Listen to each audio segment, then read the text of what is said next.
Untuk membaca Al-Quran keadaannya ada 4. Yang pertama, niat baca Quran saja. Niat membaca Al-Quran saja. Ini yang haram. Ini yang haram. Jenengan punya rutinitas sehari 1 juz misalkan. 1 hari ngaji satu juz. Datang haidnya, pas nyampe juz 10. Pas nyampe juz 10 haid. Gimana ini? Boleh enggak neruskan? Juz 11, juz 12, juz 3. Enggak boleh. Jadi kenapa? Karena niatnya baca Al-Quran saja, maka hukumnya haram. Keadaan yang kedua, taratan yaqsidu ghairil Quran. Niat tidak baca Al-Quran. Niatnya bukan baca Al-Quran. Niat lainnya apapun itu. Mau itu untuk istighfar, nyari kesembuhan, ataupun nyari penjagaan, tahassun. Kayak kita baca rotib hadas itu, rotib hadas itu salah satu fungsinya adalah benteng diri.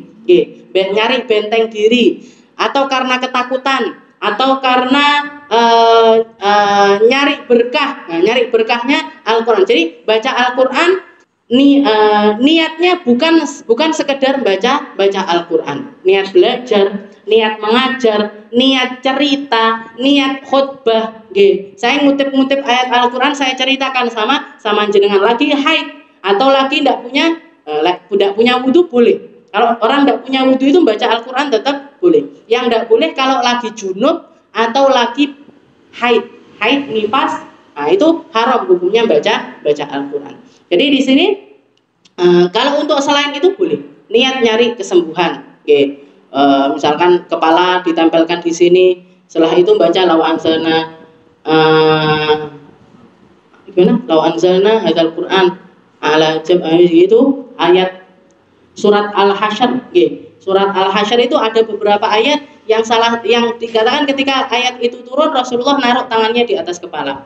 Dan salah satu fungsinya para ulama mengatakan itu ngurangi pusing-pusing, ngurangi pusing-pusing sing gampang ngeluh-ngeluh Bayar surat Al-Hasyr itu ditaruh, dan waktu baca law anzalna itu tangan ditaruh di sini. Nah, jadi itu gimana? Boleh. Boleh walaupun lagi haid enggak apa-apa. Lagi haid tidak apa-apa. Baca rotib haddad boleh. Baca tahlil tidak boleh. Tahlilnya boleh, yasinnya tidak boleh. Yasinnya tidak boleh, surat Al-Muluknya tidak boleh. Karena itu full Al-Quran. Tapi kalau tahlil, di situ kan petikan-petikan. Dan para ulama tidak ada istilah tentang kebolehan baca kutipan-kutipan dari ayat Al-Quran yang pendek-pendek.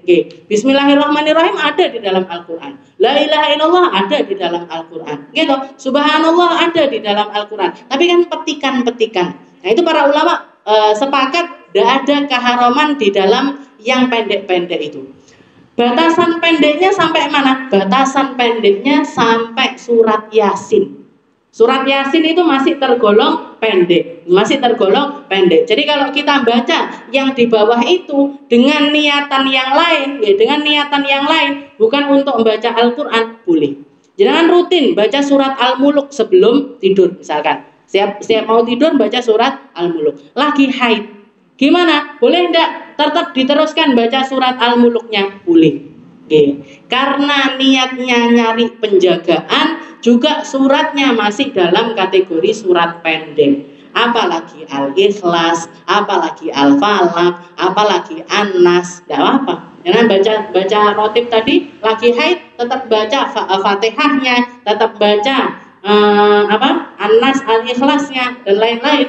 Itu hukumnya masih tetap boleh. Itu keadaan yang kedua. Lalu keadaan yang ketiga, taratan yaksiduhuma.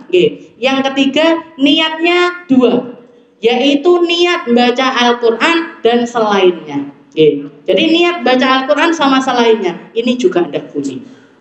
Jadi yang niat saya baca Al-Quran sekalian buat syifa. Saya niat baca Al-Quran sekalian buat benteng. Saya baca Al-Quran sekalian buat, itu tidak boleh.